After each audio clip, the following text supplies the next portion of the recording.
Race 5 at Ascot jumps at 3:15. It's the La Chuchina handicap over 1,500 metres. And our horse in focus is Mrs. Brown's Boy. Imaginica, it's the baldy-faced galloper in front. Look at Money Maher. He's starting to take ground off it very quickly. Anoski shows him the persuader. Further back is Showcase running on. Money Maher reached the lead with 100 to go from Imaginica. Showcase runs on now, but it's Money Maher in a wonderful return to racing. Money Maher comes away and scores. There was a bit of money late for Mrs. Brown's Boy, and the horse ended up 3 wide without cover. It just wasn't suited whatsoever. It basically led up Money Maher, who went straight past it on the turn. I think from gate 4, it should land in a perfect position. It likes being on speed. It likes high speed events, and this looks like there's plenty of speed in this race. And all things considered, it should be fit and it should appreciate going to 1,500 metres. I'm expecting a good each way performance from Mrs. Brown's Boy here. Second pick is a 9 Rebel Knight. Look, it was a short favourite last start that went under. Willie Pike's jumping on board. It'll probably settle a little bit further back in this race. There's a few horses drawn inside of it that will try and kick up, so it will need to find cover, but I'm expecting it will be a well-backed commodity. Third pick is the 1 Settlers Creek, who just loves this grade. It's going around with quite a deal of weight on this occasion, but all things considered, it's been dominant in its last few victories, so I'm not expecting a little bit of extra weight to hold it up too much. And then fourth pick is the 14 Patristic. If it drew a gate, I'd be really keen on this horse's chances. It's been running super this preparation. Its last 4 or 5 starts have high enough ratings to be figuring in the finish here. On top in race 5 is 2 Mrs. Brown's Boy from 9 Rebel Knight, 1 Settlers Creek and 14 Patristic. Race 6 at Ascot jumps at 3:50. It's the Perth Glory handicap over 1,200 metres, and our horse in focus, we'll have a look at that last start of Don't Fuss. Off Salubrious, Lucky Raw followed further back on the outside. Firemaker undisclosed last of all into the straight, and the Velvet King just in front from Senorita Bonita as a party draws the whip on Special Reward. Dia de la Rance is there. Here comes Don't Fuss. It's Special Reward reaching the lead from the Velvet King. This has been a mighty win. Special Reward. It's Special Reward. It's 4 in a line. Don't Fuss ended up 3 back the fence there behind Special Reward, but was doing its best work late. It just ticks a whole heap of boxes for this event. Gets gate 4, Jade McNaught jumps back on to claim a few kilos. The horse appreciates high tempo and has the best last start figure coming into this event. So for me, it looks an outstanding each way play on this card.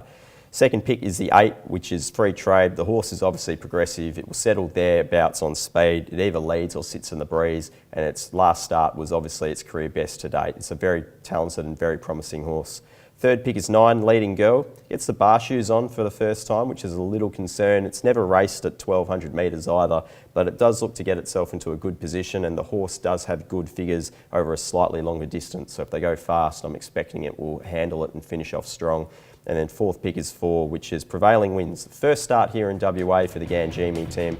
Just had a quiet trial. I thought that was good enough. It should get itself into a good spot from gate 3, and often these Eastern States horses prefer big fields and high tempos. That's what they're used to. On top in race 6 is 1 Don't Fuss from 8, which is Free Trade, 9 Leading Girl and 4 Prevailing Winds. Race 7 at Ascot jumps at 4:20. It's the Dorsonia family Roma Cup, the Group 3 over 1,200 metres, and our horse in focus will have a look at the most recent trial of Galaxy Star.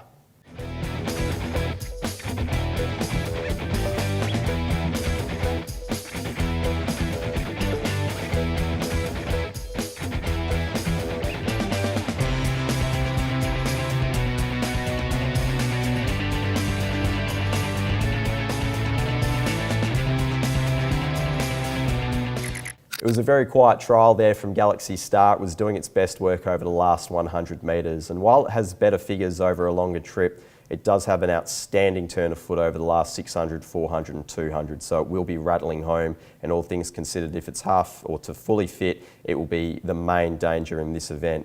Second pick for me is a 10 Electric Light. It just seems to map perfectly from gate 5. It was possibly a good thing beaten last start. It was flying home late, but it just got a little bit too far back and couldn't get past third pick Rock Magic, the number 1 in this event. He's obviously the horse to beat. He's the best sprinter in WA, but he's drawn the car park from gate 10. I'm not exactly sure what the plan will be. I suspect they'll try and ride him just forward of midfield, but if he gets cover, he's obviously the one to beat. I just have a small query over him second up after a long layoff and returning with obviously a very dynamite performance there at Northern. And then fourth pick is Two Great Shot, who will obviously appreciate just bowling along out in front. If he gets his own way and can run at a comfortable tempo, he could provide a bit of cheek late in the event. On top in race 7 is the 8 Galaxy Star from 10 Electric Light, 1 Rock Magic and 2 Great Shot. That brings us to the last. It's race 8, jumping at 450. It's the free entry to Belmont Park handicap over 1,100 metres. And our horse in focus is Dance Music. She's in second gear coming around the home corner, followed further back on the outside to Look Out, then Advocator, Horizons well back with Zatorio. Inside the 200 though, and Dance Music as she had a peep over the right shoulder, shot about 3.5 to 4 clear from City Circle. The stablemate Look Out, but she's going to win, and she's going to win very comfortably. Dance Music down to the line with another comfortable victory. Dance Music was a well-supported commodity last start. It was well backed at the short price. It jumped straight to the front, ran along at a strong speed and kicked. It's something that not many horses can do. In this event, it draws gate 11.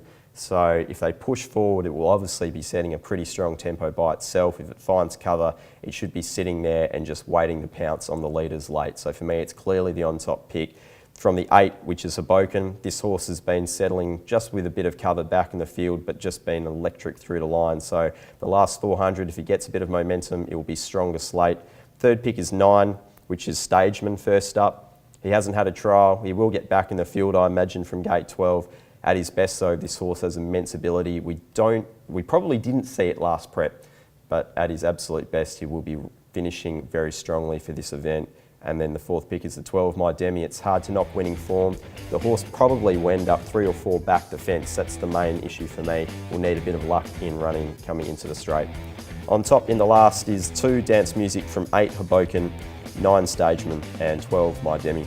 Best bets at Ascot, race 4, number 2 Flirtini, race 6, number 1 Don't Fuss. That's all for us here on the box seat. If you'd like to keep up to date with us at Perth Racing, keep in touch via our website or on social media. Until next time when we return to Belmont Park, I'm Pete Anthonus. Good punting and go well.